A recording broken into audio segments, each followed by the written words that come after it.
అప్పుల బాధలు వెంటాడుతున్నాయా? అయితే 6 జేవిఆర్ వారి జాతిరత్నాలు ధరించండి.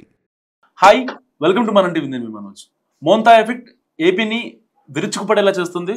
సో మచిలీపట్నానికి, కాకినాడకి దాదాపుగా 170-200 కిలోమీటర్లో కేంద్రీకృతమైన ఈ తుఫాను సో ఏపీని చాలా ఇబ్బంది పెడుతుందని చెప్పి ఇప్పటికే ప్రభుత్వం దానికి తగ్గట్టు ముందు జాగ్రత్త చర్యలు కూడా తీసుకున్న పరిస్థితి. సో ఈ గ్రౌండ్ లెవెల్లో సమన్వయం కావచ్చు, ప్రభుత్వం లెవెల్లో సమన్వయం కావచ్చు, అసలు తుఫాన్ గురించి ఈ సమన్వయం ఎలా ఉందో మాట్లాడదాం. మనతో పాటు జనసేన అధికార ప్రతినిధి, ప్రముఖ అడ్వకేట్ రజనీ గారు ఉన్నారు. నమస్కారం అండి. నమస్తే. మేడం, ప్రభుత్వాల మధ్య, ఈ యొక్క పార్టీల మధ్య సమన్వయం గ్రౌండ్ లెవెల్లో ఎలా ఉందనుకోవచ్చు ఈ తుఫాన్, ప్రత్యేకంగా ఈ తుఫాన్ గురించి? ముఖ్యంగా ఇది మెందా తుఫాన్కి ఏదైతే ఉందో ఇక్కడ పార్టీలు అనవసరం అండి. ప్రజల ప్రాణాలు అనేది చాలా ముఖ్యం. వైసీపీ వారు కానీ, కమ్యూనిస్ట్ వారు కానీ, కాంగ్రెస్ వారు కానీ, బీజేపీ వారు కానీ, కూటమి వారు కానీ, what ever it may be అండి, అందరూ వాళ్ళకి సంబంధించినటువంటి అవసరమైతే జెండా పెట్టుకోమనండి.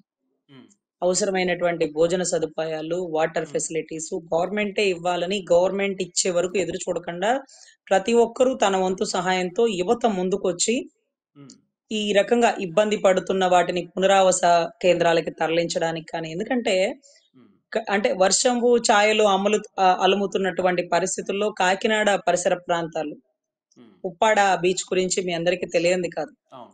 ఇక్కడ పవన్ కళ్యాణ్ గారు మొట్టమొదటిసారిగా డిప్యూటీ సీఎం గా ఎంపిక అయ్యి ఒక మినిస్టర్ గా ఉన్నటువంటి మొట్టమొదటిసారి వస్తున్నటువంటి ఫస్ట్ తుఫాన్లు ఇవి.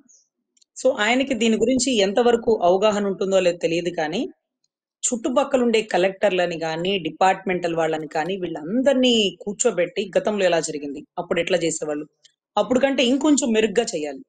ఏ ప్రాణం పోకూడదు.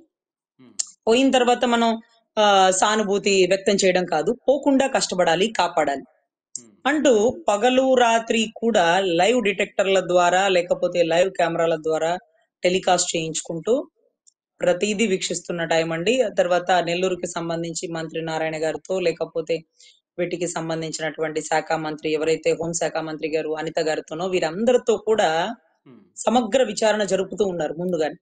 అంటే చేతులు కాలేక ఆకులు పట్టుకోవడాలు ఇవన్నీ ఎందుకండి? సో ముందుగానే అలర్ట్ గా ఉందాం అనే ఉద్దేశంతో ఏ ఒక్క ప్రాణం పోకూడదనే దాంతో ఆయన పడుతున్నటువంటి తపన. ఎందుకంటే ఉప్పాడ సమస్య మా అన్న ఎమ్మెల్యే అయ్యాక వచ్చింది కాదండి.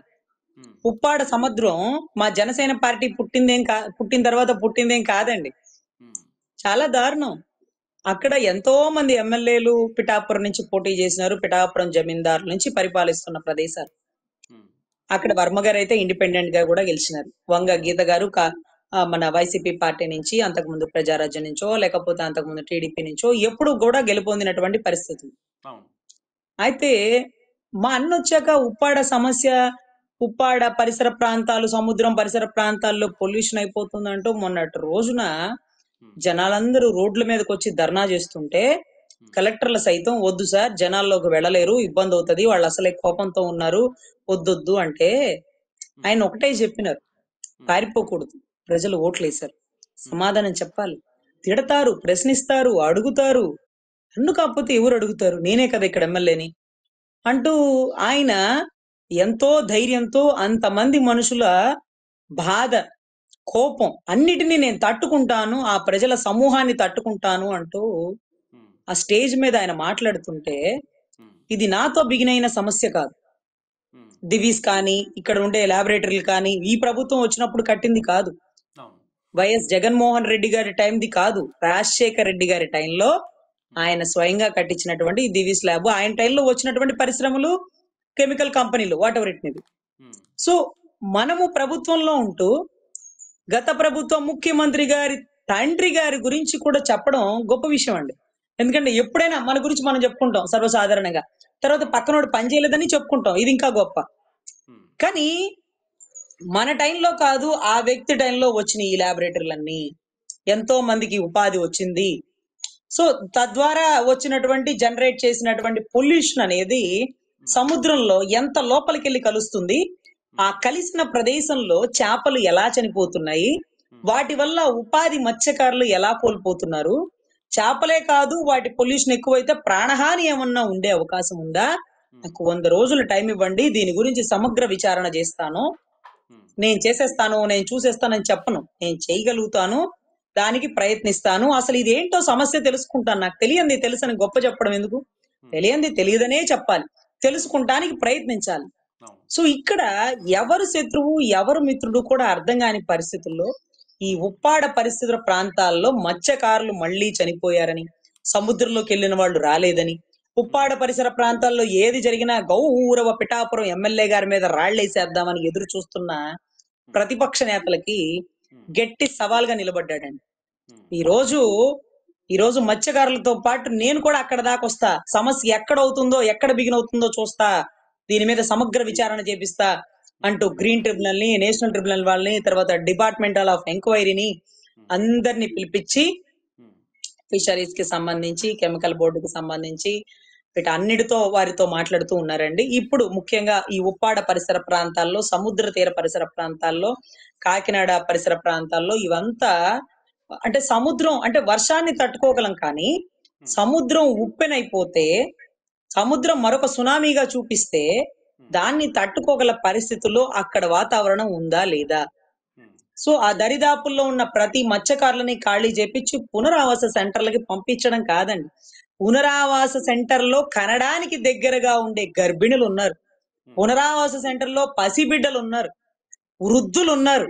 వాళ్ళందరికీ కూడా మంచి మంచి ఫెసిలిటీస్ ఇవ్వండి, దానికి తిండి పెట్టండి, బిళ్ళలు ఇవ్వండి, అక్కడ డాక్టర్లను పెట్టండి, అక్కడ అంబులెన్స్లు పెట్టండి, అక్కడ ఆక్సిజన్ సిలిండర్లు పెట్టండి. ఏ టైము ఎలా ఉంటుందో చెప్పలేము. తుఫాన్ వస్తున్నప్పుడు ఆయనకి హార్ట్ స్ట్రోక్ వచ్చినా ఇబ్బంది అయినా అప్పటికప్పుడు మీరు అంబులెన్స్ లో వెళ్ళి ఆక్సిజన్ సిలిండర్ తీసుకురాలేదు, అన్ని ఎలర్ట్ గా పెట్టండి అంటూ పూర్తిగా ఆయన నిజంగా మాకు అంటే దీనికి ఎక్స్పీరియన్స్ ఉండాలా, దీనికి ఎంత అవగాహన ఉండాలి అంటే ఇవన్నీ కాదండి, తెలుసుకోవాలన్న తపన ఉంటే చాలు. ఒక వ్యక్తి ప్రాణం కూడా పోకూడదు అన్న ఆలోచన ఉంటే చాలు. ఒక ఒక సంకల్ప బలం ఉంటే చాలండి. అన్నకి అది ఎప్పటికీ తగ్గదు. సంకల్ప బలం అనేది మా అన్నకు ఉన్నంత ఇంకెవ్వరికి ఉండదండి. మనస్ఫూర్తిగా నా సినిమా హిట్ అవ్వాలి అని అనుకుంటే హిట్, దాంట్లో ఎటువంటి సందేహం లేదండి. ఆయన అనుకున్నారు చాలా సినిమాలు ఫ్లాప్ వచ్చాక అరే ప్రజలు నా అభిమానులు బాధపడుతున్నారు, వీళ్ళ కోసం ఒక మంచి హిట్ ఇవ్వాలి భగవంతుడు, నా సినిమా హిట్ అవ్వాలి అని అనుకున్నాడంటే సినిమా టాప్ మోస్ట్ హిట్ అయిపోయినట్టు. అలాగే ఒకసారి గెలవాలి అంతే. ఎంత కష్టమైనా నిలబడాలనుకున్నాడు. 10 ఏళ్ల సుదీర్ఘ ప్రయాసలో ఆయన ఎన్నో కష్టాలు పడ్డాడండి, నిలబడ్డాడు. సో ఇప్పుడు ఎవరెట్లా బురద జల్లాలని చూస్తారు. వాళ్ళ బురద జల్లడం కోసం ఏ ప్రాణం బలవకూడదు. నన్ను తిట్టాలనుకుంటే తిట్టు, నా మీద పగ సాధించాలనుకుంటే సాధించు, అంతేగాని కొన్ని వందల ప్రాణాలు తీసేసి దీనికి కారణం పిఠాపురం ఎమ్మెల్యేనో డిప్యూటీ సీఎం అనమాక. ఎందుకంటే నన్ను అన్న మాటల కంటే పోయిన ప్రాణాలే నాకు ఇంపార్టెంట్. సో ఇది ఈ తుఫాన్ టైంలో జరగబోయే విధ్వంసాలు ఏమన్నా ఉంటాయేమో, అవతలోడికి అవకాశం ఇవ్వడం సంగతి తీసేయి, ఏ ఒక్క ప్రాణం పోకూడదు అంటూ రిహాబిటేషన్ సెంటర్స్ లేకపోతే పునరావాస కేంద్రాల్లో లేకపోతే వీటికి సంబంధించిన ప్రతి ఏరియాలో కెమెరాలు పెట్టి అక్కడ ఏం జరుగుతుంది, అట్లా ఎట్లా రిసీవ్ చేసుకుంటున్నారు, సార్ పాలు ఇచ్చే టైం అయిందో లేకపోతే ఫుడ్ పెట్టే టైం అయిందో, పాలు ఎన్నింటికి ఇస్తారు, ఫుడ్ ఎన్నింటికి ఇస్తారని అడిగితే వారిని విసుక్కోకండి, టైం టు టైం అందివ్వండి, వారిని నోరు తెరిచి అడగనివ్వకండి, వాళ్ళు ప్రజలు కాదు, ఇప్పుడు ఒళ్ళో ఉన్న బిడ్డలతో సమానం, తల్లి ఒళ్ళో ఉన్న బిడ్డలతో సమానం, మనం అలాగే ప్రేమగా చూడాల్సిందే, ఇది గడ్డు కాలం, వాళ్ళ ఇళ్ళు వాకిళ్ళు వాళ్ళ ఫెసిలిటీస్ అన్ని వదిలి మనం చెప్పినట్టు చెప్పిన ప్రదేశంలో ఉన్నారు వాళ్ళకి ఆ ఫెసిలిటీస్ కల్పించాల్సిందే అంటూ నిన్న మొన్న కలెక్టర్స్ తో మీటింగ్ జరిగిందంటండి. ఆ మీటింగ్ సారాంశం చూస్తే నిజంగా మాకు చాలా కన్నీటి పర్యంతమైంది. ఇంత గొప్పగా ఆలోచిస్తాడా, ఇంత మేధోమదనం చేస్తాడా, ఇంత నర్మగర్భంగా ఒక మనిషి నిలబడగలడా, బా అదే పవనుడు, అదే తుఫాను, అదే పవన్ కళ్యాణ్ గారు అనిపించిందండి. ఎనీవే ఈ తుఫాన్ ఏం చేస్తుందో తెలియదు కానీ మా అన్న మాత్రం తుఫాన్ బాధిన ఎవరిని పడకుండా ఏ ప్రాణ నష్టం కాకుండా కాపాడాలనే దృఢమైన సంకల్పంతో ఉన్నాడు. కాబట్టి భగవంతుడి దయ వల్ల ఈ తుఫాన్ వల్ల ఏ ఒక్కరికి నష్టం కలగకూడదు. పంట నష్టం కూడా చాలా జరుగుతుందంటండి. దాని అన్నిటి కూడా అంచనా వేసి రైతులను కూడా ఖచ్చితంగా ప్రభుత్వం ఆదుకుంటుంది. ఎందుకంటే ఒక తండ్రికి బిడ్డ ఎలాంటిదో రైతుకి పంట అలాంటిదండి. కళ్ళ ముందు పంట పడిపోతుందో, నాశనం అయిపోతుందో, నీళ్లలో మునిగిపోతుంటే కన్నీటి పర్యంతమైన రైతుల బాధల్ని కూడా ప్రభుత్వం ఆలకిస్తుంది. దయచేసి ఎవరు బాధపడకండి, ఇంట్లోంచి బయటికి రాకండి, ఏ ప్రయాణాలు పెట్టుకోకండి. ప్రభుత్వం వారి సూచనల మేరకు పునరావాస కేంద్రాల్లో ఉండండి. అక్కడేమన్నా ఇబ్బంది జరిగితే help line direct to dial to your MLA, ఖచ్చితంగా మీ ఎమ్మెల్యే గారు ఆ ఫోన్ లిఫ్ట్ చేయాలా. పునరావాస కేంద్రాల్లో ఫెసిలిటీస్ తక్కువైనా, ఇబ్బంది అయినా, వాష్రూమ్స్ అయినా, నీళ్లు లేకపోయినా, కరెంట్ లేకపోయినా ప్రతి దానికి బాధ్యత వారు వహిస్తారు. దయచేసి ఓట్లేసేటప్పుడు ఎంత నిజాయితీగా వారి కోసం పనిచేసినారో ఈ రోజు అంతే ధైర్యంగా వారిని ప్రశ్నించండి. మీకు కావాల్సిన అన్ని ఫెసిలిటీస్ చూసుకోండి. అదే రకంగా గర్భిణులు ఎక్కడైతే ఉన్నారో దగ్గరలో ఉండే పోలీస్ వారికి, సచివాలయ సిబ్బందికి కబురు చేయండి. మీకు ప్రత్యేకమైన ఫెసిలిటీస్ ఉంటాయి. ఎందుకంటే ఉరుములు, పిడుగులు, కుంభవర్షాల దెబ్బకి మీకు ఏదో 10 రోజులు రావాల్సిన డెలివరీ కూడా ఇప్పుడే వచ్చే అవకాశాలు ఉంటాయి. బిడ్డకు కూడా ఏమైనా ప్రమాదాలు ఉంటాయి, అవి కూడా చూడాలి. నిన్న మొన్న కూడా ఎవరు తాటి చెట్టు పడిపోయి ఒక మహిళ మృతి చెందిందంట.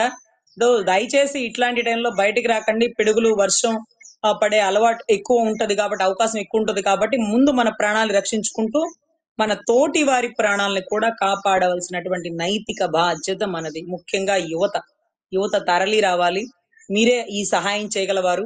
సిబ్బందులు 100 మంది ఉంటారు, యువత కొన్ని వేల మంది ఉంటారు. సో మీరందరూ ముందుకొచ్చి మీ సందుల్లో గొంతుల్లో జరుగుతున్న ఏ ఇబ్బందులైనా సరే మీరు ధైర్యంగా ఎదుర్కొని నిలబండి. You are the warrior. Yes sir. Thank you Rajani గారు. సో ఇది రజనీ గారు నమస్తే. అనాలిసిస్ చూస్తున్నాం మనం.